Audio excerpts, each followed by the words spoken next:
Breaking news today. The EU could be torn apart by Macron's plan to meet with Putin. Some of Macron's allies are concerned that his initiative to enlist China to sketch out parameters for talks between Russia and Ukraine is too soon and could undermine European unity. Officials in European capitals have expressed concern that Macron's strategy, which envisions a framework for talks between Moscow and Kyiv as soon as this summer, could confuse the issue of Ukraine's demand that Russia relinquish all Ukrainian territory. Paris has zeroed in on Chinese President Xi Jinping's claim that he is ready to work toward a negotiation during Macron's trip to Beijing earlier this month. However, some have doubted China's ability to act as a neutral mediator because of its no-limits friendship with Russia.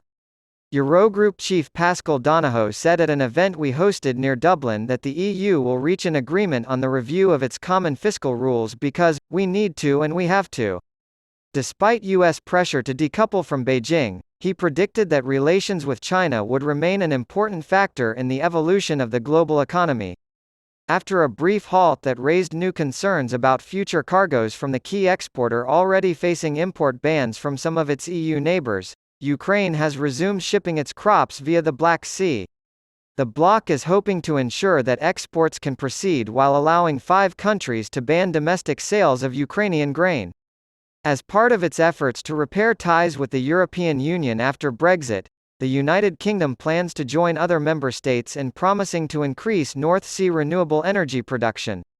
Together with 8 other countries, including Germany and France, it will sign a declaration next week in the Belgian city of Ostend to speed up offshore wind projects, such as energy islands. To increase the region's potential as an energy technology hub, the European Union, EU, will form a Green Alliance with Norway to increase cooperation in clean industries such as carbon capture and storage and hydrogen. To achieve their goal of climate neutrality by 2050, the bloc is increasingly focusing on carbon capture and storage. Despite Prime Minister Rishi Sunak's efforts to smooth relations with the EU, Citibank Europe CEO Christine Braid said the UK economy has yet to feel the worst impacts of Britain's divorce from the bloc. Michael O'Leary, CEO of Ryanair, has stated that the split will have a net negative effect in the near and intermediate future. According to our sources, Italian officials have privately discussed the possibility of breaking a controversial pact with China in order to secure assistance with semiconductors from Taiwan.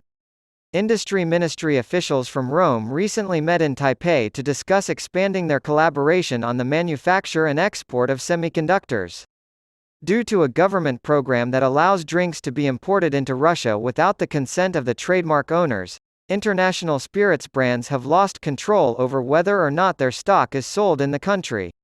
Even though producers stopped shipping to Russia after the country invaded Ukraine, alcoholic beverages like Johnnie Walker whiskey and Remy Martin cognac are still widely available.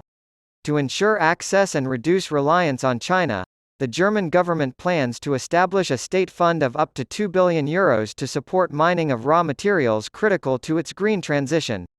If the ruling coalition can agree on funding, the new financing vehicle could launch as early as next year. The renewal of a legal framework between the European Union and 79 countries in Africa, the Caribbean, and the Pacific has been blocked by Hungary in the past, but Foreign Minister Peter Szijjártó has said that this will no longer be the case. A new treaty will replace the outgoing Cotonou Pact in June, but its passage has been delayed by Viktor Orban's objections to clauses concerning migration and gender. The Global Gateway Programme is the EU's response to China's Belt and Road Initiative, and the pact gives the EU's investment bank the legal authority to raise billions of euros for related projects.